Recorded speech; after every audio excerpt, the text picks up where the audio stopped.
Hello बच्चों, तो अब हम लोग पढ़ने जा रहे हैं प्रतिरोधों के निकाय का प्रतिरोध। ठीक है, इसका क्या मतलब है बच्चों कि यदि हम लोगों के पास ढेर सारे प्रतिरोध दिए गए हैं, ठीक है, तो उनको किसी एक प्रतिरोध के रूप में लिखना प्रतिरोधों के निकाय का प्रतिरोध कहलाता है बच्चों। ठीक है, तो यदि हम लोग के पास ढेर सारे प्रतिरोध हैं तो उन ढेर सारे प्रतिरोध को अब हम क्या करेंगे, एक प्रतिरोध में लिखने की कोशिश करेंगे। ठीक है, तो देखिए प्रतिरोध आपस में किस तरीके से जुड़े होते हैं पहले हम ये समझेंगे, फिर उसके बाद उसका एक प्रतिरोध कैसे लिखेंगे ये भी समझेंगे। ठीक है, तो देखिए बच्चों, प्रतिरोध जो आपस में जुड़े होते हैं वो दो तरीके से जुड़े होते हैं। ठीक है, एक हमारा है श्रेणी क्रम संयोजन और दूसरा है बच्चों हमारा पार्श्व क्रम संयोजन। ठीक है, तो हम लोग क्या करेंगे बच्चों, हम लोग पहले श्रेणी क्रम संयोजन और पार्श्व क्रम संयोजन का थोड़ा थोड़ा ओवरव्यू लेंगे, फिर उसके बाद इसकी डिटेल एनालिसिस करेंगे, फिर उसके बाद हम लोग न्यूमेरिकल लगाएंगे। ठीक है, तो चलिए हम लोग थोड़ा थोड़ा ओवरव्यू लेना स्टार्ट करते हैं। ठीक है, तो देखिए श्रेणी क्रम संयोजन क्या होता है बच्चों। श्रेणी क्रम संयोजन बच्चों वो संयोजन होता है, ठीक है, जिसमें आपके प्रतिरोध एक के बाद एक जुड़े होते हैं। ठीक है, R1, ये R2 और ये आपका क्या हो गया, R3 हो गया। ठीक है, तो देखिए ये एक के बाद एक कनेक्शन है, एक के बाद एक कनेक्शन है। ठीक है, या फिर हम लोग ये बोले कि एक सिरे से दूसरा सिरा जुड़ा हुआ है, तो इस कनेक्शन को, इस संयोजन को हम लोग क्या बोलते हैं बच्चों, श्रेणी क्रम संयोजन बोलते हैं। ठीक है, और इसका यदि हम लोग एक प्रतिरोध लिखना चाहें तो एक प्रतिरोध यदि हम लोग लिखें तो देखिए ये हम लोग लिख सकते हैं R इक्विवेलेंट। ठीक है, और ये R इक्विवेलेंट की जो वैल्यू होगी बच्चों ये हम लोग लिख सकते हैं R1 plus R2 plus R3। ठीक है, यही देखिए इस लाइनों में लिखा गया है कि एक विद्युत परिपथ जिसमें R1, R2 तथा R3 प्रतिरोध के तीन प्रतिरोधकों को एक सिरे से दूसरा सिरा मिलाकर यदि जोड़ा गया है तो प्रतिरोधकों के इस संयोजन को श्रेणी क्रम संयोजन कहा जाता है।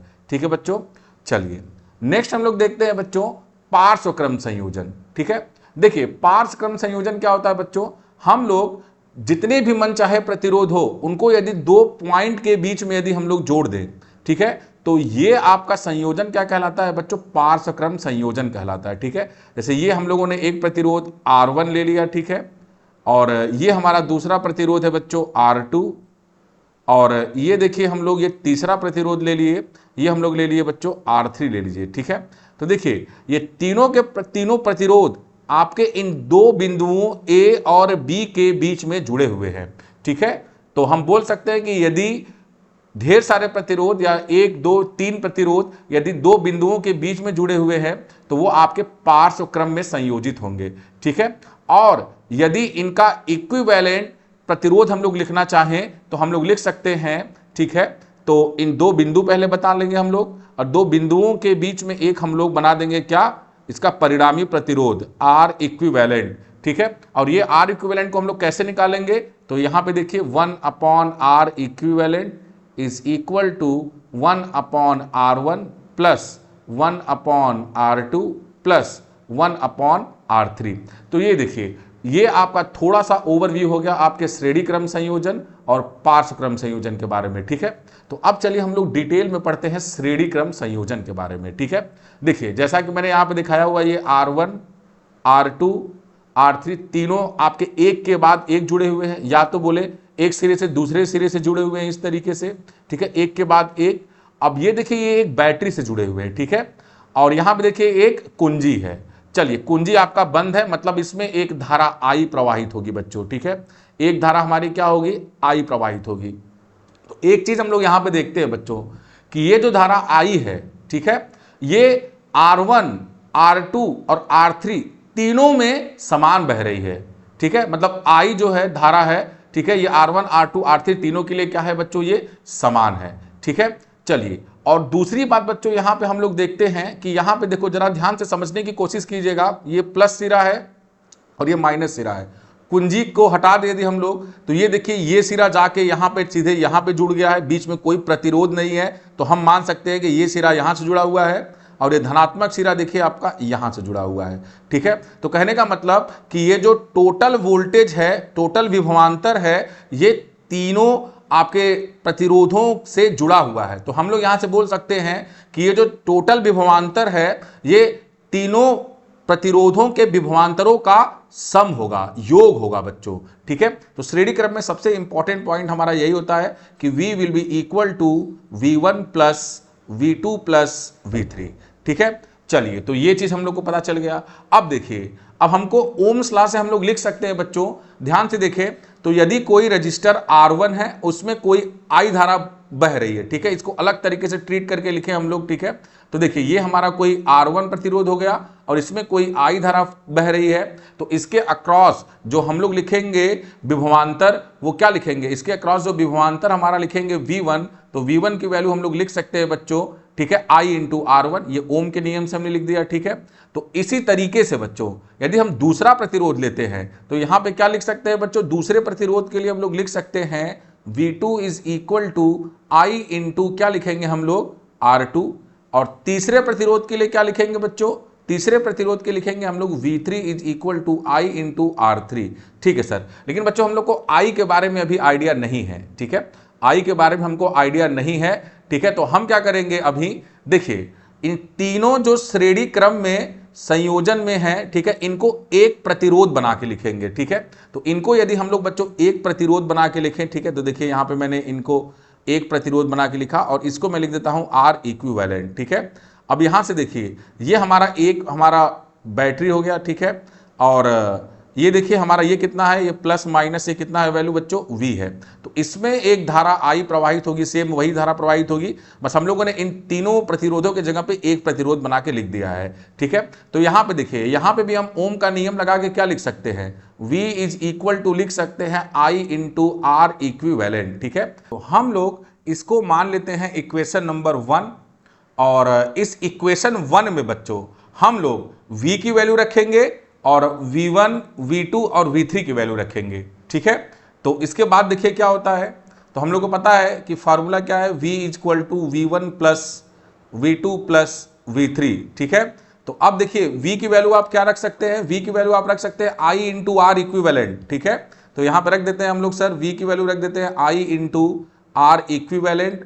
ठीक है, और V1 की वैल्यू हमको पता है कि I इंटू R1, यहाँ पे देखिए V1 की value I into R1, V2 की value I into R2, V3 की वैल्यू I इंटू R3। ठीक है, तो तीनों वैल्यू यदि हम लोग लिखें तो I into R2 plus I into हम लोग क्या लिख सकते हैं, R3 लिख सकते हैं। ठीक है सर, तो अब यहाँ के बाद देखिए हम लोग बच्चों, तो यहाँ पे देखिए I इंटू R इक्वलेंट हम लोग ने लिख लिया, और यहाँ से देखिए I हम लोगों ने कॉमन ले लिया यदि, तो हम लोग के पास बच गया R1 plus R2 plus R3। ठीक है बच्चों, तो यहां से देखिए इस साइड भी आई और इस साइड भी आई, तो हम लोग क्या करते हैं, इस आई को हम लोग क्या करते हैं बच्चों, काट देते हैं। ठीक है, तो हम लोग के पास देखिए क्या बच गया बच्चों, R इक्विवेलेंट की वैल्यू क्या बच गई, R1 plus R2 plus R3। और अभी जब हम लोग ओवरव्यू पढ़ रहे थे तो हम लोगों ने देखा था कि जो R इक्विवेलेंट की वैल्यू आई थी, कितनी आई थी, R1 plus R2 plus R3 आई थी। ठीक है, तो अब हम लोग यदि यहाँ पे ये सर्किट बना के लिखें तो R इक्विवेलेंट की वैल्यू कितनी होगी हम लोग के पास बच्चों, R1 plus R2 plus R3 हो गई। ठीक है, और यहाँ पे क्या हो गया, यहाँ पे हम लोग को मिल गया वोल्टेज V, मैं एक ही सेल बना दे रहा हूँ पूरे में। ठीक है, तो ये V हो गया, और यहाँ पे देखिए ये आपका क्या है, I है, तो I की वैल्यू बच्चों हम लोग क्या लिख सकते हैं, simply V upon R1 plus R2 plus R3। ठीक है, तो अब एक बार हम लोग को I की वैल्यू मिल गई, तो यहां से देखिए यहाँ पे हम लोग I की वैल्यू रख के V1, V2 और V3 की वैल्यू भी क्या कर सकते हैं, कैलकुलेट कर सकते हैं। ठीक है, तो ये देखिए बच्चों आपके श्रेणी क्रम संयोजन का फॉर्मूला है। ठीक है, अब इससे मिलता जुलता एक क्वेश्चन करते हैं हम लोग, और ये क्वेश्चन देखिए यूपी बोर्ड के 2022 और 24 दोनों में पूछा हुआ है। ठीक है, देखिए क्या बोल रहा है कि 2 ओम, 3 ओम तथा 5 ओम के 3 प्रतिरोधों को श्रेणी क्रम में जोड़ा गया है। यदि संयोजन के दोनों सिरों पर 30 वोल्ट का विभवांतर लगा है तो प्रत्येक प्रतिरोध के सिरों के बीच विभवांतर ज्ञात कीजिए। ठीक है, तो हम लोग ले लेते हैं। ठीक है बच्चों, 2 ओम, 3 ओम और 5 ओम। ठीक है, ये आपके प्रतिरोध हैं जो कि श्रेणी क्रम में संयोजित हैं, और इनके दोनों सिरे जो हैं वो 30 वोल्ट की बैटरी से जुड़े हुए हैं। ठीक है, तो ये आपके 30 वोल्ट की बैटरी से बच्चों क्या है, आपके जुड़े हुए। ठीक है, तो ये 30 वोल्ट हो गया। ठीक है, और ये R1 की वैल्यू 2 ओम हो गई, ये 3 ओम हो गई, और ये कितनी हो गई, 5 ओम हो गई। ठीक है, तो देखिए हम लोग इसका जो करंट धारा हम लोग निकाल सकते हैं, तो इसका एक सर्किट हम लोग बना सकते हैं R इक्विवेलेंट वाला। ठीक है, तो ये R इक्विवेलेंट बना दिया हम लोगों ने। ठीक है, आर इक्विवेलेंट हो गया और ये हमारी 30 वोल्ट की बैटरी हो गई। और यहां से देखिए ये आर इक्विवेलेंट की जो वैल्यू लिखेंगे बच्चों, हम क्या लिखेंगे अभी हमको पता है कि तीनों को जोड़ देंगे, 2 ओम प्लस 3 ओम प्लस 5 ओम, ठीक है। तो 2 प्लस 3 प्लस 5, 5 3 8 2 10, तो ये कितना हो गया बच्चों 10 ओम हो गया। तो यहां से हम धारा की वैल्यू को निकाले तो धारा की वैल्यू को हम लोग लिख सकते हैं I इज इक्वल टू, ठीक है, V अपॉन, ठीक है, V अपॉन आर इक्विवेलेंट मतलब 10, ठीक है।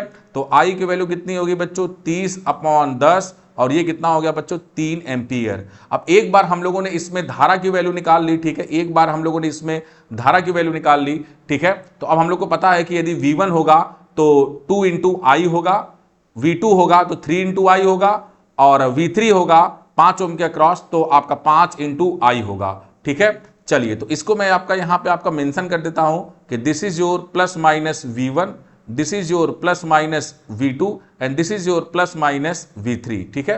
तो V1 की वैल्यू क्या लिखेंगे बच्चों, V1 की वैल्यू लिखेंगे हम लोग I इंटू R1, ठीक है।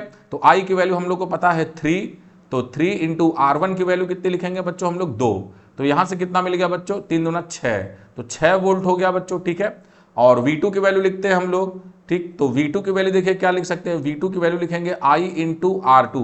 देखिए बच्चों यहां पे इसके अक्रॉस पूछ रहा है तो ये रेजिस्टेंस, ये प्रतिरोध इंटू करंट धारा, ठीक है। तो I की वैल्यू हम लोग को कितना मिला है 3 गुणे 3, तो ये कितना हो गया 3 त्रिके 9, ये हो गया हम लोग के पास बच्चों 9 वोल्ट, ठीक है।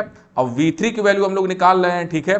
तो यहां से देखिए V3 की वैल्यू हम लोग के पास मिल जाएगी I इंटू R3, ठीक है। तो यहां से I का मतलब 3 और R3 का मतलब 5, ठीक है।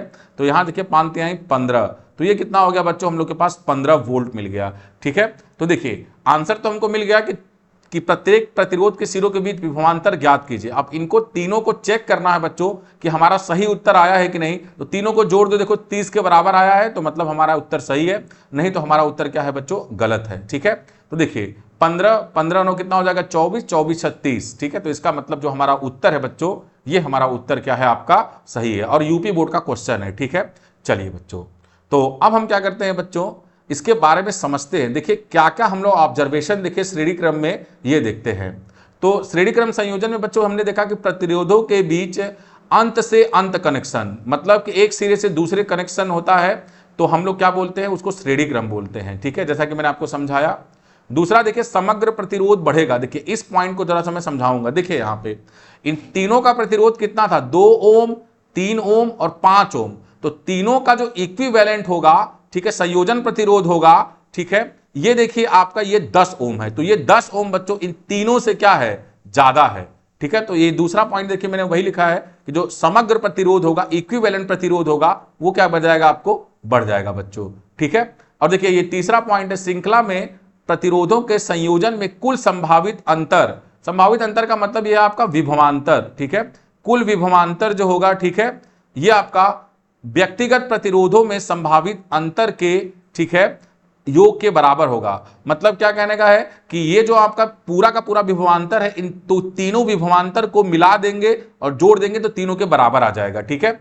तो ये हम लोगों ने ये श्रेणी क्रम संयोजन से बच्चों सीखा, ठीक है, न्यूमेरिकल लगाया, फिर उसके बाद हम लोगों ने अपनी एनालिसिस की, ठीक है बच्चों। देखिए एक और क्वेश्चन है बच्चों, ये आपके एनसीईआरटी का क्वेश्चन है बच्चों, ठीक है, ये हमारे एनसीईआरटी का क्वेश्चन है, ठीक है। और सेम क्वेश्चन एक तरीके से एक विद्युत लैंप जिसका प्रतिरोध 20 ओम है, ठीक है, तथा एक 4 ओम प्रतिरोध का चालक, 4 ओम प्रतिरोध का चालक 6 वोल्ट की बैटरी से जुड़ा हुआ है, ठीक है, और अमीटर लगा हुआ है इसमें, ठीक है। तो बोल रहा है परिपथ का कुल प्रतिरोध कितना होगा, तो आर इक्विवेलेंट की वैल्यू हम लोग निकाल सकते हैं R1 प्लस R2, ठीक है। प्रतिरोध में प्रवाहित विद्युत धारा और विद्युत लैंप तथा चालक के सिरों के बीच विभवांतर परिकलित कीजिए। देखिए ये मैं निकाल सकता हूं आसानी से और एकदम आसान क्वेश्चन है, तो मैं ये चाह रहा हूं कि आप लोग इस क्वेश्चन को सॉल्व करें और मैं इस लिंक में डिस्क्रिप्शन में पीडीएफ दिया हुआ हूं और वहां पे मैं इसका सोल्यूशन और उसका आंसर दोनों रखा हुआ हूं, आप उससे मिला लीजिएगा, ठीक है, ताकि आप अपने आप में कॉन्फिडेंस फील करेंगे। तो नेक्स्ट बच्चों अब हम लोग पढ़ने जा रहे हैं पार्श्वक्रम संयोजन, ठीक है। तो पार्श्वक्रम संयोजन में जैसा कि हमने बच्चे पढ़ा हुआ है कि जितने भी प्रतिरोध होते हैं आपके इन दो बिंदुओं के बीच में आपके जुड़े होते हैं। तो ये देखिए आपका ये x हो गया और ये y हो गया, इन दो बिंदुओं के बीच में R1 R2 एंड R3 ये तीन प्रतिरोध आपके जुड़े हुए हैं और इन तीनों प्रतिरोधों कि दोनों सिरों के बीच आपका एक विभवांतर बैटरी V लगा हुआ है, ठीक है, और एक कुंजी जो कि बंद है, मतलब यदि कुंजी बंद है तो इसमें एक धारा I प्रवाहित हो रही है, ठीक है। तो अब हम लोग को इसमें कितना धारा जाएगा I1, इसमें कितना धारा जाएगा I2 और इसमें कितना धारा जाएगा I3, ये हम लोग को पता करना है, और उसके साथ साथ एक टोटल धारा कितना होगा ये पता करना है, ठीक है। तो चलिए हम लोग सबसे पहले ये देखते हैं कि I1, I2 और I3 की वैल्यू हम लोग कितने लिख सकते हैं। देखिए यहां से हम लोग देखें, देखिए ये जो विभवांतर है बच्चों, ये डायरेक्ट, ये देखिए ये प्लस वाला सिरा डायरेक्ट X पे गया, और माइनस वाला सिरा जो ऋण वाला सिरा है ये डायरेक्ट कहां गया, Y पे गया। मतलब ये जो टोटल विभवांतर है इन तीनों प्रतिरोधों के दोनों सिरों के बीच जुड़ा हुआ है। इसका कहने का मतलब ये समझे बच्चों कि R1 के अक्रॉस, R1 के दोनों सिरों के बीच भी आपका विभवांतर V है, R2 के दोनों सिरों के बीच विभवांतर V है, और R3 के भी दोनों सिरों के बीच विभवांतर कितना है, V है। तो I1 की वैल्यू लिखें यदि हम लोग यहां से, ठीक है, देखिए ये हम लोग के पास एक R1 है और इसके अक्रॉस विभवांतर हमारा V1 है, और यदि कोई धारा I1 माने तो I1 को हम लोग क्या लिख सकते हैं, यहां से I1 को बच्चों लिख सकते हैं हम लोग यहां से V/R1, ठीक है। तो I1 को इस तरीके से हम लोग V/R1 लिख सकते हैं, ठीक है। इसी तरीके से I2 को क्या लिख सकते हैं बच्चों, I2 को हम लोग लिख सकते हैं V/R2, और I3 को हम लोग लिख सकते हैं बच्चों V/R3, ठीक है। I3 को हम लोग क्या लिख सकते हैं बच्चों, V/R3 हम लोग लिख सकते हैं, ठीक है सर। तो ये हम लोग को बच्चों पता चल गया, ठीक। और अब हम लोग क्या करते हैं कि चूंकि ये तीनों के तीनों प्रतिरोध आपके पार्श्व क्रम में संयोजित है, तो तीनों का एक इक्विवेलेंट प्रतिरोध बना लेते हैं हम लोग, ठीक है। चलिए तो देखिए यहां से हम लोग इन तीनों का एक इक्विवेलेंट प्रतिरोध बनाए, ठीक है। तो हम लोग को क्या मिल जाएगा, R हम लोग इक्विवेलेंट लिखें यदि यहां पे, तो यहां पे देखिए ये हम लोग को एक बैटरी से जुड़ा हुआ है सीधे, ठीक है। तो ये चीज हम लोग को मिल गया, ठीक है। तो ये V हो गया, और इसमें कोई देखिए यहाँ पे I धारा प्रवाहित हो रही है, तो यहाँ पे हम लोग I लिखेंगे और इन तीनों के जगह पे R इक्विवेलेंट लिख दिए। तो आप हम लोग यहाँ से कह सकते हैं बच्चों कि इस R इक्विवेलेंट में आपकी कौन सी धारा प्रवाहित कर रही है, ये I प्रवाहित कर रही है। तो यहाँ से हम लोग क्या लिख सकते हैं, I की वैल्यू हम लोग बच्चों लिख सकते हैं V/R इक्विवेलेंट, ठीक है। तो चलिए ये देखिए I की वैल्यू हम लोग V/R इक्विवेलेंट हम लोग लिख सकते हैं, ठीक है। एक चीज बच्चों हम लोग को और समझना होगा यहाँ पे कि देखिए ये धारा जो आ रही है यहाँ पे, जरा इसका दिशा देखिए, यहां से ये I धारा आ रही है और इन तीनों में बढ़ जा रही है, I1, I2 और I3, ठीक है। तो यहां पे हम लोग लिख सकते हैं बच्चों, यहां पे हम लोग लिख सकते हैं कि I की जो वैल्यू है बच्चों, I की जो वैल्यू है ये क्या है, I1 plus I2 plus I3 है, ठीक है। तो अब हम लोग क्या करेंगे बच्चों, ये I1, I2, I3 की वैल्यू और ये I की वैल्यू इस इक्वेशन नंबर 1 में हम लोग क्या करेंगे, अब रख देंगे, ठीक है। तो चलिए देखिए क्या होता है बच्चों, तो देखिए I की वैल्यू क्या है बच्चों हम लोग के पास, I की वैल्यू हम लोग को मिला हुआ है I1 plus I2 plus I3, और I की वैल्यू बच्चों कितनी है, V/R इक्विवेलेंट, ठीक है। I की वैल्यू क्या है बच्चों, V/R इक्विवेलेंट, देखिए I की वैल्यू है V/R इक्विवेलेंट, और I1 की वैल्यू कितनी है बच्चों, V/R1, और I2 की वैल्यू है V/R2 प्लस I3 की वैल्यू है बच्चों V/R3। देखिए हम लोग क्या करते हैं, इस वाले में से V कॉमन ले लें यदि, ठीक है। इस वाले में से बच्चों यदि हम लोग V कॉमन ले लें तो देखिए ये तो हम लोग ऐसे ही लिखेंगे V/R इक्विवेलेंट, और V कॉमन लिया बच्चों तो देखिए हम लोग को क्या मिल गया, 1/R1 plus 1/R2 plus 1/R3, ठीक है। चलिए तो अब देखिए ये V से V कट गया, तो सिंपली हम लोग बच्चों क्या लिख सकते हैं, यहां से हम लोग सीधे से लिख सकते हैं कि 1/R equivalent is equal to 1/R1 plus 1/R2 plus 1/R3, ठीक है। तो देखिए इन तीनों का जो संयोजन प्रतिरोध होगा R इक्विवेलेंट, ठीक है, ये आपका देखिए हम लोग लिख सकते हैं 1/R1 plus 1/R2 plus 1/R3, ठीक है सर। और I1, I2, I3 की वैल्यू देखिए यहां से आप लोग लिख सकते हैं, तो V/R1, V/R2 और V/R3। चलिए तो ये हम लोगों ने कैसे आया, ये 1/R equivalent equal to 1/R1 plus 1/R2 plus 1/R3। तो अब हम लोग बच्चों इस न्यूमेरिकल को सॉल्व करते हैं, ठीक है। और ये न्यूमेरिकल देखिए आपके यूपी बोर्ड में पूछा हुआ है 2019 में और 2022 में, ठीक है। तो चलिए इसको हम लोग सॉल्व करते हैं, ठीक है। देखिए क्या बोल रहा है बच्चों कि 2 ओम 3 ओम तथा 4 ओम के प्रतिरोधों को समांतर क्रम में जोड़ा जाता है। ठीक है, समांतर क्रम में जोड़ा जाता है। ठीक है, तो चलिए हम लोग इनको जोड़ लेते हैं सबसे पहले।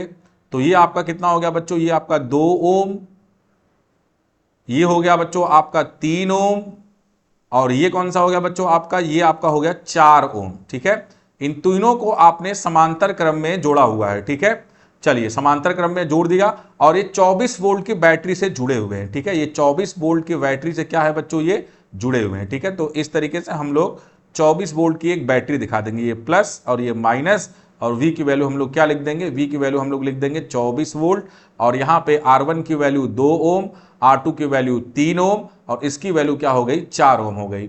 ठीक है, चलिए तो ये चीज हम लोग को दिख गया। अब हम लोग सिंपली हम लोग को क्या निकालना है कि बैटरी से संयोजन में प्रवाहित धारा की गणना की कीजिए। ये I की वैल्यू आपसे पूछ रही है। ठीक है, तो अब आप देखिए I की वैल्यू निकालना है, तो इसको आप लोग दो तरीके से निकाल सकते हैं, तो मैं दोनों तरीकों से बता देता हूं आपको। ठीक है, देखिए यहां से ये I जा रही है बच्चों, तो इसमें आपकी एक धारा जाएगी आपकी I1।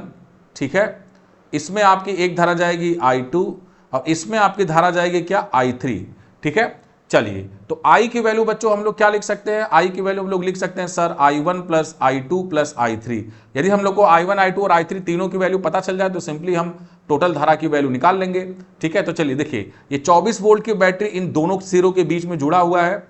ठीक है, तो I1 की वैल्यू क्या होगी, V/2। ठीक है, तो I1 की वैल्यू हम लोग क्या लिख सकते हैं बच्चों, V/R1। ठीक है, V/R1 इज इक्वल टू कितना हो गया आपका 24/2, तो ये कितना हो गया बच्चों 12 एम्पियर। ठीक है, और इसी तरीके से हम I2 की वैल्यू को निकालेंगे। ठीक है, तो I2 की वैल्यू कितनी आएगी बच्चों, V/R2, तो V की वैल्यू कितनी है 24/R2 की वैल्यू है 3, तो 3 और 8 24। ठीक है, ये कितना हो गया आपका 8 एम्पियर हो गया। ठीक है, तो इसी तरीके से हम लोग ये वैल्यू निकाल देंगे I3 की वैल्यू। तो I3 की वैल्यू कितनी लिख सकते हैं बच्चों, देखिए कि V/R3, मतलब कि हम लोग लिख सकते हैं V मतलब 24/R3 का मतलब 4, तो 4 छक्का 24। तो I3 की वैल्यू बच्चों कितनी मिल गई हम लोग को, 6 एम्पियर। ठीक है, तो टोटल को हम लोग जोड़ के लिख दे तो हम लोग का वही आंसर मिल जाएगा। ठीक है, तो I की वैल्यू क्या लिख सकते हैं बच्चों, I1 की वैल्यू कितनी आई है 12। ठीक है, प्लस 8, I2 की वैल्यू प्लस 6। ठीक है, तो इसको हम लोग लिखें यदि, तो देखिए टोटल I की वैल्यू कितनी मिल गई हम लोग को बच्चों, 12, 12 8। ठीक है, 12 8 20, 20 से 26। ठीक है, तो 26 एम्पियर की धारा बच्चों हम लोग को मिल गई। ठीक है, तो ये रहा बच्चों हमारा उत्तर। तो ये रहा बच्चों हमारा पहला तरीका। दूसरा तरीका हम लोग निकाल सकते हैं बच्चों कि इसका R इक्विवेलेंट एक निकाल दे। तो यहां पे देखिए हम लोग इसका एक R इक्विवेलेंट लिख देते हैं। ठीक है, और एक बैटरी लगा देते हैं। ठीक है, इस तरीके से, और इसमें से R इक्विवेलेंट की वैल्यू जो निकल के आएगी उसको यदि हम लोग V/R इक्विवेलेंट कर देंगे तो वो हमको मिल जाएगी I की वैल्यू। ठीक है, जो आपकी I यहां पे बहेगी। ठीक है, तो चलिए हम लोग निकाल लेते हैं। तो 1/R equivalent is equal to 1/2 plus 1/3 plus 1/4। ठीक है, चलिए तो यहां से हम लोग देखें यदि, तो 1/R इक्विवेलेंट लिख दिया, 2 3 और 4 का जो एलसीएम होगा लघुत्तम समापवर्तक वो होगा 12, 2 छक्का 12, 3 3 चौको 12 और 4 तिहाई 12। ठीक है, तो 1/R इक्विवेलेंट की जो वैल्यू मिल गई 6 4 10, 10 3 13। ठीक है, तो 13/12 हम लोग को क्या मिल गया, 1/R इक्विवेलेंट की वैल्यू मिल गई। तो R इक्विवेलेंट की वैल्यू उसका उल्टा हो जाएगा, तो क्या लिखेंगे हम लोग 12/13 ओम। ठीक है, अब यहां से देखिए I की वैल्यू क्या होगी बच्चों, I की वैल्यू हम लोग यहां पे लिख सकते हैं। ठीक है, I की वैल्यू यहां पे सिंपली देखिए हम लोग लिख सकते हैं, I की वैल्यू हम लोग लिख सकते हैं। ठीक है, V/R इक्विवेलेंट, तो V की वैल्यू कितनी है बच्चों 24/R इक्विवेलेंट, मतलब कि 12/13 से भाग देंगे तो 12 नीचे हो जाएगा, गुणे 13 ऊपर हो जाएगा, तो 12 दूना 24 और 13 दूना 26, 26 एम्पियर। देखिए यहां से भी आपका आंसर आ गया। ठीक है, तो इस तरीके से आप इस क्वेश्चन को सॉल्व कर सकते हैं। ठीक है, मैं यहां पे एक लाइन ड्रॉ कर देता हूं ताकि आप लोग के लिए आसानी रहे, कि आप लोग के लिए कोई उलझन न रहे। ठीक है, तो दिस इज मेथड नंबर 1। ठीक है, this is method number 1 and this is method number 2। ठीक है, चलिए तो आशा करता हूं कि क्वेश्चन आप लोग को समझ में आया होगा। तो अब हम लोग बच्चों पार्श्व क्रम में जी प्रतिरोधों को संयोजित करते हैं, तो उससे कुछ मेन पॉइंट हम लोग उठा के लिख देते हैं। ठीक है, देखिए प्रतिरोधक दो बिंदुओं के बीच जुड़े होते हैं। ठीक है सर, ये एकदम क्लियर है। समग्र प्रतिरोध कम हो जाएगा। ठीक है, इस पॉइंट को देखिए मैं आपको समझाता हूं। देखिए यहां पे बच्चों 2 ओम, 3 ओम और 4 ओम, ये तीनों प्रतिरोध थे, जब इनका एक इक्विवेलेंट प्रतिरोध निकाला हम लोगों ने तो 12/13, मतलब ये 1 से भी कम होगा। तो ये जो 12/13 ओम है बच्चों, ये 2 से भी कम है, 3 से भी कम है और 4 से भी कम है। तो यही लिखा हुआ है कि समग्र प्रतिरोध जो होगा 2 ओम, 3 ओम, 4 ओम, तीनों से भी क्या होगा बच्चों, कम होगा। ठीक है, चलिए इसमें लिखा हुआ है नेक्स्ट, समानांतर में सभी प्रतिरोधकों की धारा का योग कुल धारा के बराबर होगा। देखिए पार्श्व क्रम को हम लोग समानांतर क्रम भी बोलते हैं, तो बोल रहे हैं कि समानांतर क्रम में सभी प्रतिरोधकों की धारा का योग कुल धारा के बराबर होगा। देखिए यहाँ पे यही बोला कि I = I1 + I2 + I3 होगा। तो देखिए बच्चों, अभी हम लोगों ने श्रेणी क्रम पढ़ा और उसके साथ पार्श्व क्रम यानी कि समानांतर क्रम पढ़ा। ठीक है, तो अब हम ऐसे न्यूमेरिकल को सॉल्व करेंगे जिसमें एक ही परिपथ में श्रेणी क्रम भी होगा और समानांतर क्रम भी होगा। ठीक है, तो इस क्वेश्चन के माध्यम से मैं आपको समझाने की कोशिश करूंगा। ठीक है, उसके बाद हम लोग और क्वेश्चन भी करेंगे।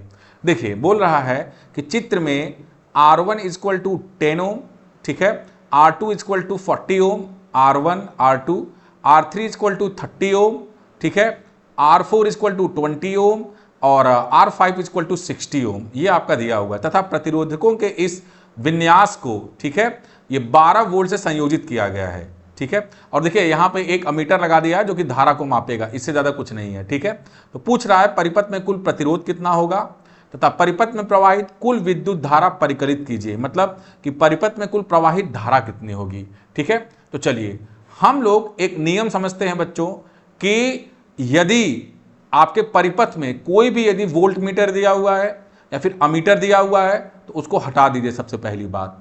ठीक है, अमीटर दिया हुआ है तो उसको हटा के ऐसे सीधी लाइन खींच दीजिए और वोल्ट मीटर को वहां से एकदम खत्म कर दीजिए। ठीक है, उसके बाद हम लोग अपना दूसरा स्टेप करेंगे। ठीक है, देखिए दूसरे स्टेप में हम लोग क्या करेंगे कि जो बैटरी है बच्चों, वहां से एक धारा निकाल लीजिए। ठीक है, तो बैटरी से एक धारा निकाल लीजिए। ठीक है, देखिए तो यहां से देखिए आप एक जब धारा निकालेंगे तो अब इस धारा को निकाल के देखेंगे, ठीक है, और इसको आगे लेके चलेंगे तो हम लोग को ऐसा पॉइंट मिल रहा है जहां पे दो आपके, ठीक है, दो आपके प्रतिरोध समांतर क्रम में संयोजित हैं।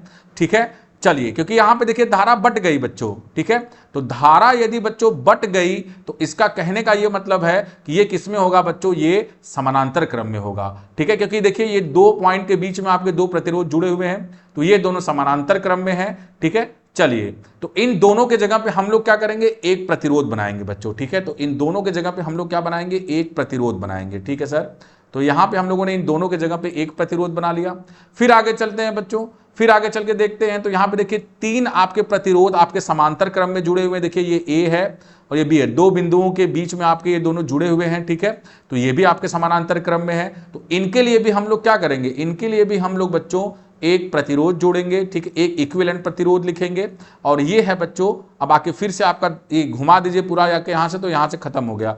ठीक है, यहां पे आके धारा, मतलब यहां पे आके धारा पूरी पूरी कंप्लीट हो जाएगी। ठीक है, फिर ऐसे घूमती रहेगी इसमें धारा, लेकिन एक बार में हम लोग यहां पे कंप्लीट करेंगे। ठीक है, तो यहां से देखिए हम लोग ये 12 वोल्ट लिख देते हैं। ठीक है, तो अब देखिए बच्चों, अब ये जो 12 वोल्ट लिखे हुए हैं, ठीक है, अब हमको क्या निकालना है कि इस जो समानांतर क्रम में जुड़े हुए हैं इसका एक इक्विवेलेंट प्रतिरोध निकालना है और इन तीनों का इक्विवेलेंट प्रतिरोध निकालना है। ठीक है, तो चलिए हम लोग सबसे पहले क्या करते हैं, पहले वाले का निकालते हैं। ठीक है, तो पहले वाले का निकालते हैं और देखते हैं बच्चों। ठीक है, तो देखिए तो इसका क्या लिखेंगे हम लोग, 1/R इक्विवेलेंट 1 = 1/10 + 1/40। ठीक है, चलिए तो हम लोग यहां से क्या लेंगे, हम लोग यहां से एलसीएम लेंगे। ठीक है, तो 40 हमारा एलसीएम होगा, तो 10 चौको, ठीक है, 4 + 40 से कम, तो ये हम लोग को देखिए यहां से हम लोग को मिल जाएगा बच्चों 1/R इक्विवेलेंट = ठीक है 5/40। ठीक है, तो R इक्विवेलेंट की वैल्यू कितनी लिख सकते हैं हम लोग, तो R इक्विवेलेंट की वैल्यू हम लोग लिख सकते हैं बेटा 40/5। ठीक है, तो 5 × 8 = 40, तो R इक्विवेलेंट की वैल्यू हम लोग को कितनी मिल गई बच्चों, 8 ओम। तो यहां से हम लोग R इक्विवेलेंट 1 बेसिकली बोले। ठीक है, R इक्विवेलेंट 1, तो ये हम लोग को कितना मिल गया बच्चों, 8 ओम मिल गया। ठीक है, अब देखिए यहां से देखिए बच्चों कि 1 2 3, अब दूसरे में देखिए कि यहां पे यदि इसको हम लोग R इक्विवेलेंट 2 माने तो तीन प्रतिरोध आपके पार्श्व क्रम में संयोजित है, समानांतर क्रम में संयोजित है, तो इसका इक्विवेलेंट वैल्यू कितना लिखेंगे हम लोग, तो देखिए हम लोग लिखते हैं यहां पे 1/R equivalent 2 = 1/R1 + 1/R2 + 1/R3। तीनों की वैल्यूज कितनी है, 30 20 60, ठीक है। तो नेक्स्ट हम लोग लिखेंगे 1 upon R equivalent 2 equal to 1 upon 30 plus 1 upon 20 plus 1 upon 60, ठीक है। इन तीनों का जो लसअ होगा, लघुत्तम समापवर्तक होगा बच्चों, वो हम लोग लेंगे कितना, वो हम लोग लेंगे 60, ठीक है। तो 60 ले लेते हैं हम लोग। तो 3 दूना तो 2 प्लस 2 20 तियां 3 प्लस 1, ठीक है। तो यहां से देखिए 1 अपॉन आर इक्वलेंट जो 2 की वैल्यू आ गई, ये कितनी आ गई बच्चों, 3 2 5 1 6 अपॉन 60, ठीक है। तो आर इक्वलेंट 2 की वैल्यू यहां से हम लोग कितने लिख सकते हैं बच्चों, आर इक्वलेंट 2 की वैल्यू पलट जाएगा तो 60 अपॉन 6 और यहां पे कितना मिल जाएगा हम लोग को 10, ठीक है बच्चों। तो आर इक्वलेंट 2 की जो वैल्यू मिल गई हम लोग को कितनी मिल गई, 10 ओम मिल गई, ठीक है। तो इस 10 ओम को हम लोग क्या करते हैं बच्चों, इसमें देखिए रखते हैं। तो आर इक्वलेंट 2 की वैल्यू कितनी मिल गई हम लोग को बच्चों, 10 ओम मिल गया, ठीक है। तो अब क्या करेंगे बच्चों, अब इनको जोड़ेंगे। तो नेक्स्ट हम लोग सर्किट ड्रॉ करेंगे। तो R equivalent 1 plus R equivalent 2 को जोड़ देंगे और इनका एक इक्विवेलेंट प्रतिरोध लिखेंगे, ठीक है। तो नेक्स्ट हम लोग यहां पे लिख देते हैं कि ये देखिए, ये हम लोग के पास 12 वोल्ट की बैटरी हो गई, ठीक है। और इसके अक्रॉस अब हम लोग रेजिस्टेंस दिखाएंगे, एक प्रतिरोध दिखाएंगे, ठीक है। तो आर इक्विवेलेंट की वैल्यू लिखेंगे तो हम लोग को कितना मिलेगा, R equivalent 1 plus R equivalent 2, ठीक है। और यहां से देखिए 8 और 10 हैं, ठीक है। तो 8 प्लस 10, तो ये कितना हो गया बच्चों, 18 ओम हो गया, ठीक है। और ये वोल्टेज कितना है हम लोग के पास, 12 वोल्ट है, ठीक है। तो इसमें देखिए हम लोग धारा की वैल्यू कितनी होगी, टोटल धारा की वैल्यू हम लोग निकालें तो आई की वैल्यू कितनी हो जाएगी, सीधे 12/18, ठीक है। और 12/18 को देखें तो 6 दूना 12 36 18, तो आई की वैल्यू यहां से हम लोग लिख सकते हैं बच्चों, ठीक है, 0.6667 एम्पियर, ठीक है। तो ये रहा आपका आंसर। तो नेक्स्ट बच्चों हम लोग ये न्यूमेरिकल सॉल्व करने जा रहे हैं। ये 2024 में यूपी बोर्ड के लघु उत्तरी में पूछा हुआ प्रश्न है, ठीक है। देखिए क्या कह रहा है ये कि 2 ओम 3 ओम तथा 6 ओम के 3 प्रतिरोधों को किस प्रकार जोड़ा जाए कि तुल्य प्रतिरोध पहली दशा में 4 ओम मिले और दूसरी दशा में 1 ओम मिले, ठीक है। तो इसको हम लोग किस तरीके से जोड़ेंगे, ठीक है। तो इसके लिए देखिए हम आपको 2 रूल बता देते हैं, ठीक है। पहला रूल क्या था कि यदि 3 प्रतिरोधों को हम लोग यदि श्रेणी क्रम में जोड़ें तो जो उसका तुल्य प्रतिरोध होगा इन तीनों की अलग अलग वैल्यू से क्या होगा, ज्यादा होगा, ठीक है। जैसे इस कंडीशन में देख लीजिए, यदि इन तीनों को हम लोग श्रेणी क्रम में जोड़े तो इनका तुल्य प्रतिरोध कितना मिलेगा, 3 2 5 5 6 11 ओम मिलेगा, जो कि 6 जो सबसे बड़ी वैल्यू है उससे भी क्या है, ज्यादा है, ठीक है। तो ये पहला नियम हो गया। दूसरा नियम क्या होता है बच्चों, यदि इन तीनों प्रतिरोधों को हम लोग पार्श्व क्रम यानी कि समांतर क्रम में जोड़ दें तो जो भी वैल्यू आएगी उसके सबसे छोटी वैल्यू से भी छोटी होगी, ठीक है। तो ये नियम, हम दोनों नियम याद रखेंगे, इसके बाद हम लोग इसको सॉल्व करेंगे, ठीक है। तो पहला क्वेश्चन हम लोग देखते हैं। तो आंसर नंबर ए लिखते हैं, ठीक है, आंसर नंबर फर्स्ट लिखते हैं हम लोग, ठीक है। तो देखिए यहां पे बच्चों कि 2 3 6 ओम को यदि हम श्रेणी क्रम में जोड़ेंगे तो पहली बात कि 4 ओम तो आएगा नहीं, ठीक है। और यदि इन तीनों को पार्श्व क्रम में जोड़ दें तो सबसे छोटी वैल्यू जो 2 ओम है उससे भी क्या आएगी, कम आएगी, तो ये भी आपका नहीं फिट बैठेगा, ठीक है। तो मतलब इन 2 3 6 को न तो हम लोग श्रेणी क्रम में जोड़ सकते हैं, न ही हम लोग पार्श्व क्रम में जोड़ेंगे जिससे कि हमारा 4 ओम मिले, ठीक है। तो इसमें कुछ ना कुछ हम लोग कॉम्बिनेशन मिलेगा, मतलब कुछ इन लोग को मिश्र, मतलब श्रेणी और समांतर का मिश्र करके बनाएंगे तब हम लोग को मिलेगा, ठीक है। तो देखिए पहले केस में मैं ले लेता हूं 2 ओम को ऐसे ही बना देता हूं, ठीक है। और दूसरे 3 ओम को हम लोग और 6 ओम को इसको पार्श्व क्रम में जोड़ के ये ऐसे बना देते हैं, मतलब 3 और 6 ओम को पार्श्व क्रम में जोड़ के 2 ओम के साथ श्रेणी क्रम में जोड़ दिया हम लोगों ने, ठीक है। तो ऐसे एक बार में ये हम लोग देखेंगे, यदि इससे उत्तर नहीं आएगा तो इसका हम लोग पोजीशन चेंज करके हिट एंड ट्रायल के तरीके से देखेंगे, मतलब अपने हिसाब से इसको ट्राई करके फिर देखेंगे कि आंसर आ रहा है कि नहीं आ रहा है, ठीक है। तो चलिए हम लोग इससे देखते हैं। तो यहां से देखिए 3 और 6 ओम का जो पार्श्व क्रम है इसका जो तुल्य प्रतिरोध कितना आएगा, तो 1 R equivalent dash is equal to 1/3 plus 1/6, ठीक है। तो यहां से यदि देखें तो 1/r equivalent dash is equal to 6 हम लोग कॉमन ले लेंगे बच्चों, ठीक है। और 3 दूना 6, 2 प्लस 6 एकम 6, ठीक है, 1। तो यहां से बच्चों देखें हम लोग तो 1/r इक्विवेलेंट डैश की जो वैल्यू आ गई बच्चों, ये आ गई आपकी 3/6। तो यहां से हम लोग लिख सकते हैं कि r इक्विवेलेंट डैश की वैल्यू कितनी होगी बच्चों, 6/3 मतलब कि ये 2 ओम हो गया। ठीक है, तो यहाँ पे 2 ओम इसका तुल्य प्रतिरोध लिख देंगे। ठीक है, तो नई सर्किट हम लोग यहाँ से कैसे बनाएंगे, तो नई सर्किट मैं यहाँ पे बना देता हूँ। ठीक है, देखिए तो यहाँ पे हमारा 2 ओम है। ठीक है, और ये भी इनका तुल्य प्रतिरोध कितना आ जा रहा है, ये भी हमारा 2 ओम आ जा रहा है। तो 2 ओम और 2 ओम, अब यदि देखें ध्यान से तो 2 ओम 2 ओम श्रेणी क्रम में संयोजित है। तो R इक्विवेलेंट की वैल्यू हम लोग लिखे, तुल्य प्रतिरोध की वैल्यू लिखे, तो 2 + 2 ये कितना हो जाएगा, तुल्य प्रतिरोध की वैल्यू हम लोग को कितनी मिल जाएगी, 4 ओम। तो 4 ओम बच्चों आया हुआ है। तो इस तरीके से हम क्या करेंगे कि पहले 3 ओम और 6 ओम को पार्श्व क्रम में जोड़ के फिर उसको श्रेणी क्रम में 2 ओम के साथ जोड़ देंगे, तो हम लोग को तुल्य प्रतिरोध पहले कंडीशन में 4 ओम मिल जाएगा।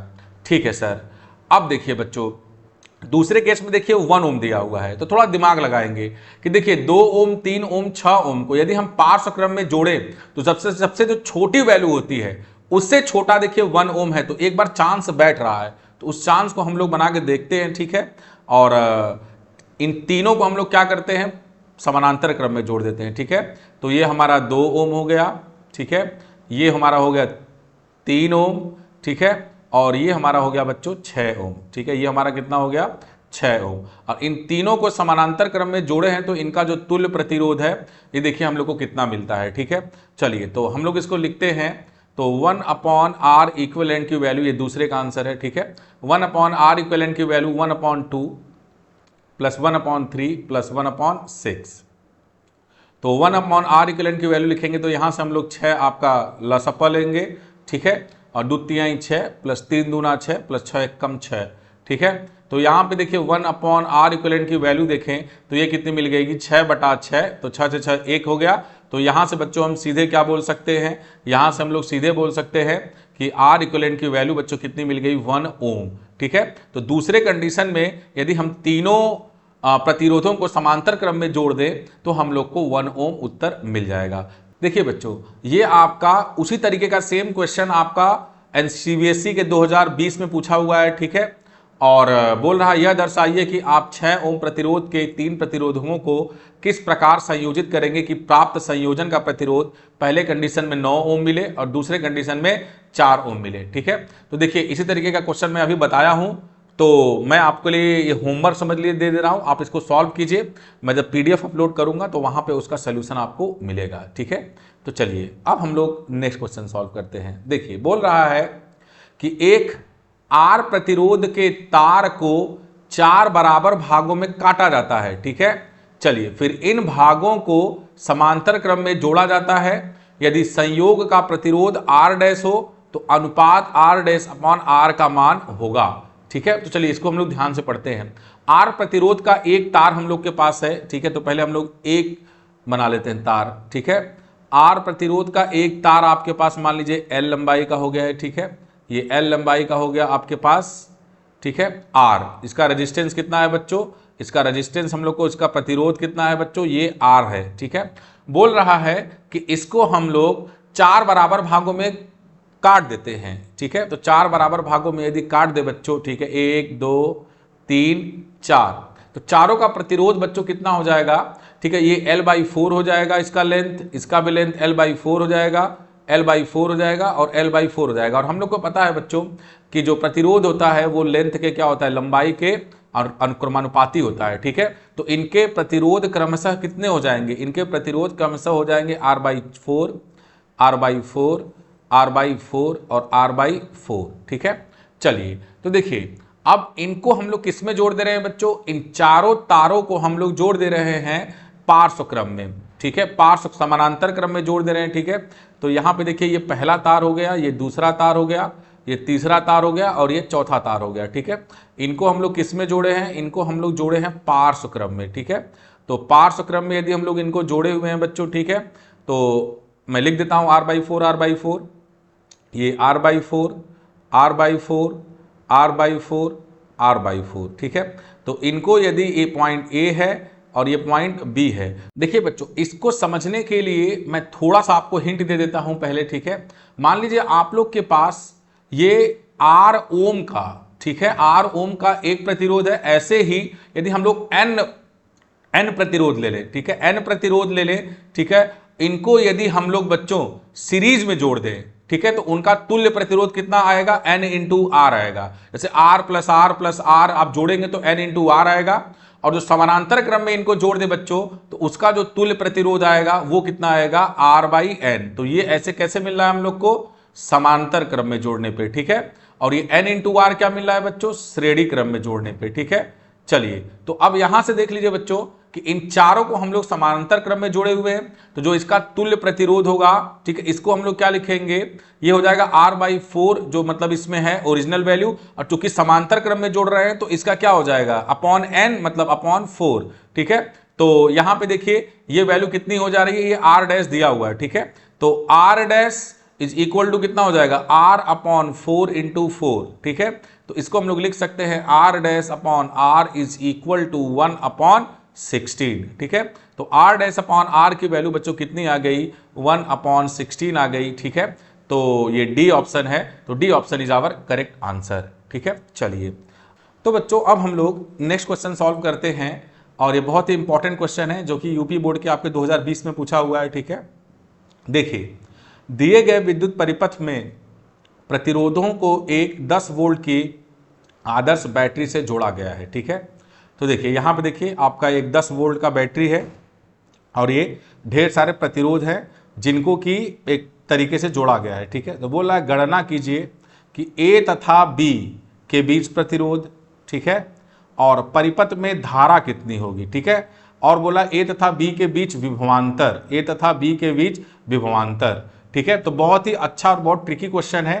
देखिए यहाँ पे आपको पूरे परिपथ का तुल्य प्रतिरोध नहीं पूछ रहा, इस बैटरी के अक्रॉस का प्रतिरोध नहीं पूछ रहा है, आपको A और B के अक्रॉस का आपको तुल्य प्रतिरोध पूछ रहा है, ठीक है। तो आप A और B के बीच का जो तुल्य प्रतिरोध होगा पहले उसको निकालेंगे, ठीक। तो चलिए हम लोग निकालते हैं। तो A और B के बीच का तुल्य प्रतिरोध निकाले, तो यहाँ पे हम लोग A बना देते हैं और यहाँ पे हम लोग B बना देते हैं। और यहाँ पे देखिए ये 4 ओम है और ये 2 ओम है बच्चों, ठीक है। तो ये दोनों देखिए आप किस में जुड़े हुए हैं, एक के बाद एक जुड़े हुए हैं, मतलब कि श्रेणी क्रम में जुड़े हुए हैं, ठीक है। तो यहाँ पे मैं बना देता हूँ ये 4 ओम और ये 2 ओम, ठीक है। चलिए तो ये हमारा इस तरीके से हो गया, और यहाँ से देखिए 2 ओम और 1 ओम, नीचे आपका 2 ओम है और क्या है बच्चों 1 ओम है। ये इस तरीके से A और B के बीच में इस तरीके से आपको लिए हुए, ये A हो गया और ये B हो गया। अब इसको हम लोग नेक्स्ट स्टेप पे लिखे बच्चों, इसकी वैल्यू लिख देते हैं 4 ओम, 2 ओम, 2 ओम, 1 ओम। तो देखिए ये हमारे श्रेणी क्रम में है, तो 4 2 6 हो जाएंगे। तो ये हमारा कितना हो गया बच्चों, ये 6 ओम हो गया, और 2 1 3 हो गया, ठीक है। तो ये हमारा कितना हो गया बच्चों, 2 1 3। तो हम लोग यहाँ पे लिख सकते हैं क्लियरली, ठीक है, कि ये हो गया हमारा 6 ओम और ये हो गया बच्चों हमारा 3 ओम, ठीक है। चलिए ये हमारा पॉइंट A हो गया, ठीक है। A इसको ऐसे लिखे या यहाँ पे लिख दे, कोई फर्क नहीं पड़ेगा, ठीक है। चलिए A और B हो गया।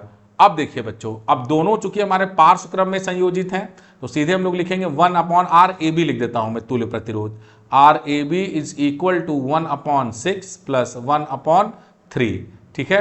तो नेक्स्ट लाइन यदि हम लोग लिखें बच्चों, तो नेक्स्ट लाइन में हम लोग लिख सकते हैं कि 1/RAB इज इक्वल टू 6 हमारा लसप हो जाएगा, और 6 कम 6 प्लस 3 दूना 6। तो यहाँ से हम लोग लिख सकते हैं कि 1/RAB इज इक्वल टू 3/6, ये कट गया, 1/2 हो गया। तो यहाँ से क्लियरली बच्चों हम लोग लिख सकते हैं RAB की वैल्यू। तो RAB की वैल्यू कितनी हो गई बच्चों, 2 ओम हो गई, ठीक है। तो पहले का आंसर हम लोग को मिल गया, ठीक है, ये हमारे पहले का आंसर है, ठीक है। तो RAB मतलब A और B के बीच का जो तुल्य प्रतिरोध है ये हम लोग को मिल गया बच्चों। और अब आपसे पूछ रहा है कि परिपथ में धारा कितनी होगी, ठीक है। तो देखिए इस A और B के बीच में हम लोग टोटल एक प्रतिरोध हम लोग लगा सकते हैं, जो कि हम लोग कितना लगा सकते हैं, 2 ओम का, ठीक है। फिर उसके बाद इसमें धारा कितनी बहेगी उसको हम लोग निकाल लेंगे, ठीक है। तो नेक्स्ट आपके पेज पे मैं यहाँ पे लिख देता हूँ, देखिए इसका जो इक्विवेलेंट आएगा, इसका जो इक्विवेलेंट आएगा यहाँ पे मैं एक आपका लिख दे रहा हूँ, ठीक है। ये 2 ओम है, ठीक है, और यहाँ पे देखिए ये 3 ओम है, ठीक है, और यहाँ पे देखिए ये क्या है आपका 3 ओम है, ठीक है। और ये आपका 10 वोल्ट की बैटरी से जुड़े हुए हैं, ठीक है, 10 वोल्ट की बैटरी से बच्चों ये जुड़े हुए हैं, ठीक है सर। अब देखिए यहां से धारा चली आई, ठीक है, तो इसमें भी गई और सेम धारा बच्चों इसमें भी जा रही है, ठीक है। तो 2 और 3 ये आपके श्रेणी क्रम में संयोजित है। तो नेक्स्ट हम लोग लिख सकते हैं यहाँ पे, ठीक है, ये आपका हो जाएगा 2 और 3 जोड़ देंगे तो 5 हो जाएगा, और नीचे कितना हो जाएगा बच्चों 10 वोल्ट, ठीक है। तो ये नीचे कितना हो गया बच्चों 10 वोल्ट, ठीक है। तो धारा हमारी इस तरीके से फ्लो करेगी। तो आई की वैल्यू बच्चों कितनी लिख सकते हैं, यहाँ पे हम लोग आई की वैल्यू लिख सकते हैं 10/5, जो कि कितनी हो गई बच्चों, आई इक्वल टू 10/5, ये हो गई आपकी 2 एम्पियर, ठीक है। चलिए, तो ये बात समझ में आ गया। फिर आपसे क्या बोल रहा है बच्चों, फिर आपसे ये पूछा हुआ है नेक्स्ट क्वेश्चन, ठीक है। देखिए परिपथ में धारा निकल गया और पूछ रहा है ए तथा बी के बीच विभवांतर ज्ञात कीजिए, ठीक है। तो ए तथा बी के बीच, तो यहां पे देखिए ये बच्चों पॉइंट आपका ए है और ये पॉइंट कौन सा है, ये बच्चों है बी है। तो ये ए और बी हो गया और यहां पे देखिए ये चीज हो गया। तो अब हमको आई की वैल्यू निकल गई है कि इसमें आई कितना बह रहा है हमारा, इसमें जो हमारा आई बह रहा है बच्चों, ठीक है, ये हमारा आई बह रहा है कितना 2 एम्पियर, ठीक है। तो अब हम लोग को पता है बच्चों कि इस ए बी के अक्रॉस यदि हम लोग को विभवांतर निकालना है तो ओम्स लॉ से हम लोग लिख सकते हैं। तो वी ए बी की वैल्यू यदि हम लोग लिखें तो वी ए बी की वैल्यू बच्चों हम लोग लिख सकते हैं, इसमें कितनी धारा प्रवाहित हो रही है 2 एम्पियर, ठीक है। कितना इसका प्रतिरोध है 2 ओम, ठीक है। तो ये आप लोगों को मिल जाएगा 4 वोल्ट, ठीक है। तो 4 वोल्ट जो है बच्चों ये क्या है, हमारा उत्तर है इस तीसरे का, ठीक है। तो ये हमारा कौन सा है, तीसरे का उत्तर है, ठीक है। तो पहले का उत्तर देखिए बच्चों कितना मिल गया 2 ओम मिल गया, ठीक है। और दूसरे का उत्तर देखिए एक हम लोग को मिल गया ये कितना 2 एम्पियर मिल गया, ठीक है। और तीसरे का उत्तर देखिए हम लोग को यहाँ पे कितना मिल गया 4 वोल्ट मिल गया, ठीक है। तो आशा करता हूं कि आप लोग को समझ में आया होगा।